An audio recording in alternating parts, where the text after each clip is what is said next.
You once contested to the president of Nigeria. Would you run again in the next election under the same party?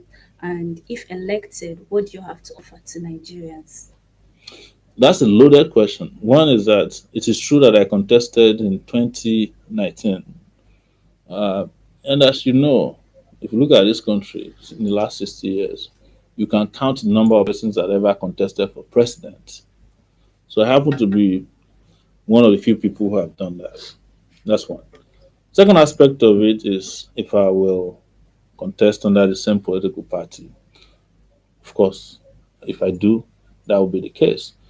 But will there be even a greater interest and coalition of the oppressed who will come together this time around, compress together so that we make even the contest swifter, bigger, and better?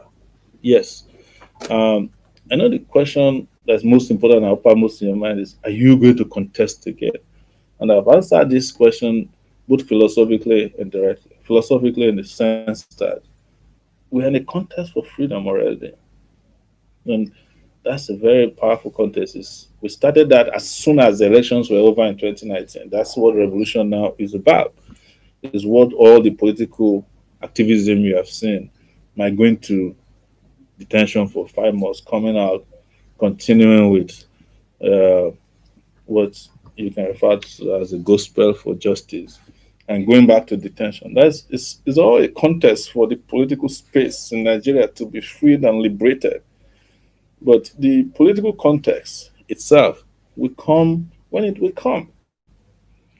I say it all the time that, sometimes even the new set of leaders will be determined by situational variables. Don't let us be arrogant about them. Not the best material in Nigeria who can run for president. Probably others have been buried in a rubble of doubt, fear, and oppression. Maybe even the work we're doing is to let out several other intelligent people who otherwise would not have come out. I don't know. But if it is determined, again, by situational variables in the coming days, weeks, months, and years, that we should move in the direction of the barricades on the political front, you bet you can trust without arrogating to myself powers that I may not have, without bragging too much, that I will be a better candidate than these other jokers that you have on other platforms. There's no question about that. We demonstrated that in 2019. That was why they were scared. They were scared to even have to allow me participate in the presidential debate because they knew that that would have been the melting pot and the melting point for a lot of these candidates that they put out. They would have just done their skin them alive.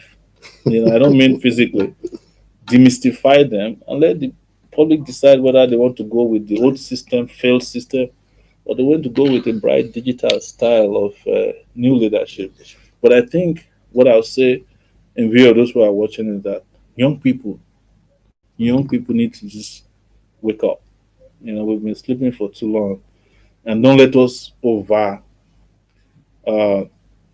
let us overrate ourselves simply because we did one NSAS. Right? There are countries who are doing NSAS every week. Yes, and they have not been liberated. So you can't do one and just go and rest on your hours and then start walking around. Oh, I did NSAS. I did NSAS. Like we need NSAS in our life every day. We need revolution now in our lives every day. To even have the opportunity to partake in a political system that will deliver the kind of outcomes and output that we need. Because Nigeria elections used to be that if you go to elections, you are not allowed to participate. They've moved away from that. Now they will allow you to participate. It is no longer the person who conducts the election that determines the result. It's now the person who announces the results. They've moved several steps ahead of us. So even the electoral umpire that you have today, without a Atmosphere of distrust. How do we get here? And what do you propose can change this and unify us as a people? it is the reason why I don't hide it. I don't mask my feelings about politics. Maybe it's based out of experience, it's based out of exposure, and some measure of intellectual understanding of how people should operate. What am I saying? You cannot build trust by way of propaganda, which is what government has become in Nigeria. They will build 150 kilometers of train in a country that should have the fastest running trains in the world because of the amount of money we've made from even the sale of oil alone. And it will take us 6 months to celebrate it, even if it's going at 13 kilometers per hour. You understand? That is not the kind of country we should have in 2020. When the Dubai that all these criminal elements go to today was built with the same oil money that we make from the same oil market in the last maybe 30 years, if you want to be generous. But Nigeria has been around for 60 solid years. Is the oldest 60-year entity I know who's still crawling at 60. And we celebrate it. We say, wow, we're doing very well. I remember when they introduced a train ride from Abuja Metropolis to the airport. Everybody was like, we've never seen this before. I don't know if that train is still working. I don't know anybody who has taken it in the last 1 year at least that I know of. Because that is not the kind of system we should be operating. Now, coming to your question about the people and trust and government. Government is supposed to make people have trust in them by delivering on the Promises. responsibility of government. People cannot just trust government because government is walking around with handcuffs and AK-47 and then TV propaganda or radio or social media trolls. That don't bring about trust. Trust comes naturally. It's, it comes out of decent relationship between the governed and the governors. That's not the case in Nigeria. That's why you see people can't trust government. That's why sometimes also you can't blame people when they see decent candidates and say, look, we've seen enough of these people. They come around, they make promises. The moment they get in there, they become the same kind of characters. I was watching 2 days ago a friend of mine, and I won't deny him. He used to be a member of the human rights community, now junior minister, Festus Keyamo, pushing wheelbarrow and using machete to cut some grasses and calling that an employment opportunity in 2020. I mean, who still uses machete? I mean, cutlass, as we call it here. But in his own eyes, he's doing something great. Something, yeah. 774,000 jobs, graduates to be using cutlass. The job, what 774,000 cutlass can do in a bush can be done by two tractors Just in 1 hour. What he would do in 6 months can be done by two two tractors chapters. in 2 hours. Yeah. That is the kind of backward level of thinking that has become what we call governance. So governance in Nigeria has become a joke. It's not even a joke, to be fair to the use of the word joke. It has become a criminal enterprise. And you just find the wrong people governing you, some of the most backward people. And it's no longer fair to say that if people are educated, they will govern better. No, we've seen very educated people. The vice president of Nigeria is a lawyer. This Festus Keyamo is a lawyer. We once had the president in this country who had a PhD. God knows where his dissertation is, but at least he had a PhD. What was the outcome of that government? Same result, same output. So, for us to stop the garbage in, garbage out kind of governance, we need revolutionary thinking. We need people who have revolutionary mindsets, ideas, from thought processes to physical action. And that was what I came to do in 2019, where I engaged in partisan political action.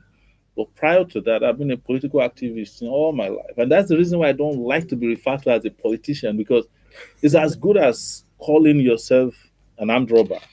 It's as good as calling yourself a kidnapper in the open market. If somebody says he's a politician, you know what it means. If somebody calls you a politician, they'll say, oh, it's because you owe them and you don't pay it back. They say, you're acting like a politician. If you do something wrong, people refer to you as, don't mind him, he's a politician. It's like a license to get away with misdemeanors and high crimes. As a follow-up to what you just explained, you mentioned the revolution now, but that's where I want to Yeah. completely explain.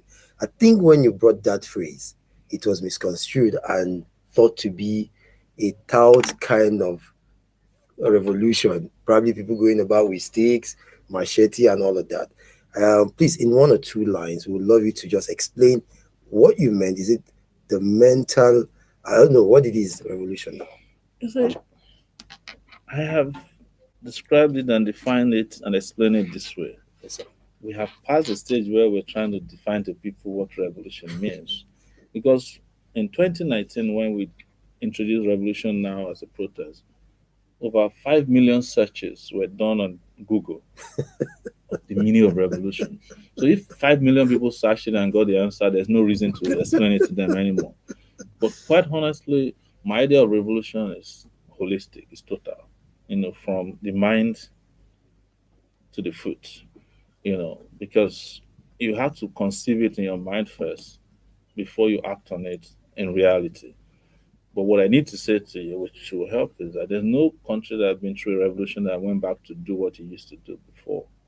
And that's what we want. Is we want to change totally the way we do things now, both physically, mentally, uh, uh, spiritually, whichever way you can imagine it. We need a total overhaul of everything. Our minds, all the way to our operating theaters and the hospitals, everywhere, our schools, our Simply, roads. simply, the inefficiency of services should be changed to efficient services. But you cannot do it without a different kind of thinking and I mindset understand. and even action.